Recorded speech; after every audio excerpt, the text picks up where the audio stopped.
Assalamualaikum warahmatullahi wabarakatuh. Perkenalkan, nama saya Risma Lailatul Ramadhani dengan NIM S1S1240777.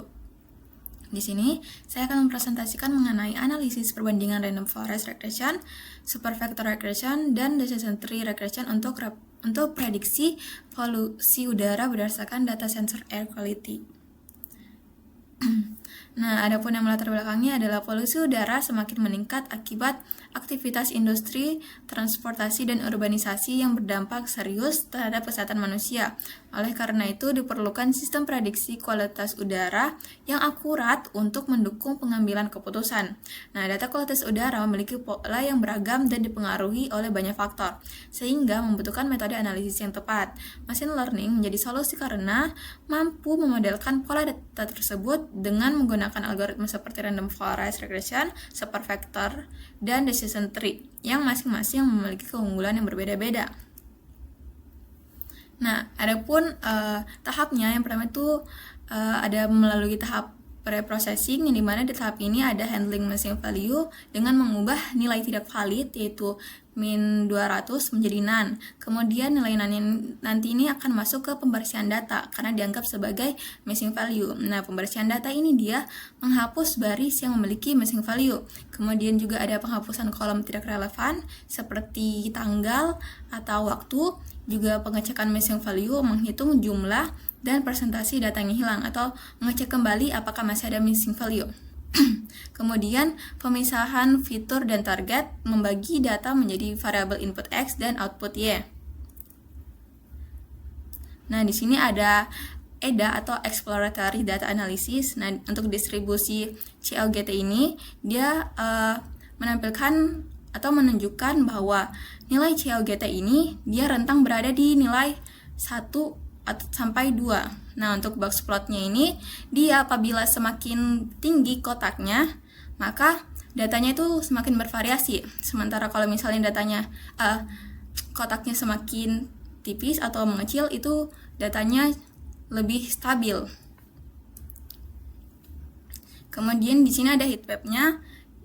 Untuk heatmap ini dia sebagian besar variabel ini memiliki hubungan positif yang kuat. Nah, terutama antara gas-gas seperti COGT dan C6H6, juga sensor PT08. Nah, ini mengindikasikan bahwa adanya keterkaitan yang tinggi antar variabel tersebut.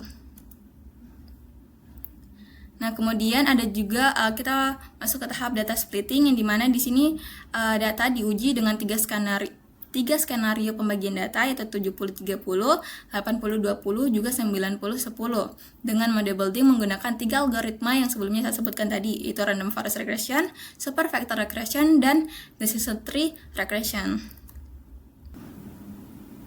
Nah, kemudian ini untuk hyperparameter tuning.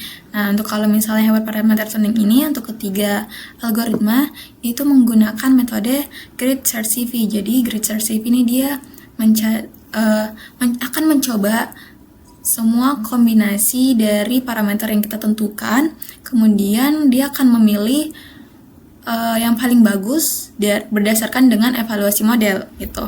Nah, kalau untuk random forest dia menggunakan parameter n estimator sama max depth. Kemudian untuk decision tree dia menggunakan parameter max depth dan min sample split.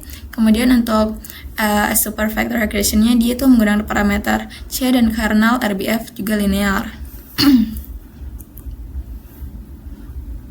Kemudian ada model evaluasi. Nah, ini dia berdasarkan ini dapat ditentukan bahwa model yang terbaik atau memiliki model yang terbaik itu ada di SVR dengan split 90-10. Nah, untuk lebih lanjutin kita bisa lihat pada perbandingannya.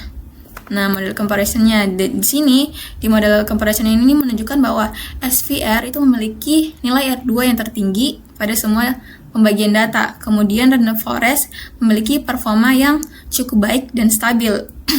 Kemudian untuk decision tree dia memiliki R2 yang paling rendah di antara kedua algoritma. Oke, untuk selanjutnya saya akan memperlihatkan codingan saya.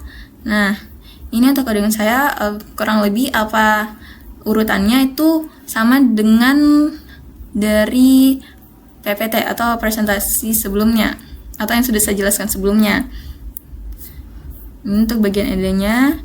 Kemudian untuk data splittingnya. Nah, ini untuk bagian target. Jadi di sini untuk ketiga algoritma dan ketiga splittingnya itu tercapai untuk R2-nya. Nah, ini untuk train test score-nya. Jadi di sini dapat dilihat bahwa SVR itu nilainya lebih stabil. Karena pada nilai trennya tuh di sini 0,99 dan di sini 0,98 pada nilai tesnya. Jadi model terbaiknya tuh ada pada SVR dengan split 90-10. Juga untuk hasil modelnya ini bisa dilihat kalau misalnya SVR pada nilai MAE, MSA, dan RMSA itu dia bakal dinyatakan lebih bagus atau lebih baik apabila lebih cenderung mendekati angka 0. Nah, dapat dilihat di sini bahwa nilai MAE dan MSA juga RMSA-nya SVR itu lebih mendekat ke angka 0 dibandingkan dengan random forest juga decision tree regression. Saya rasa itu saja dari hasil presentasi saya. Mohon maaf apabila ada salah-salah kata. Wabillahi taufiq wal hidayah. Wassalamualaikum warahmatullahi wabarakatuh.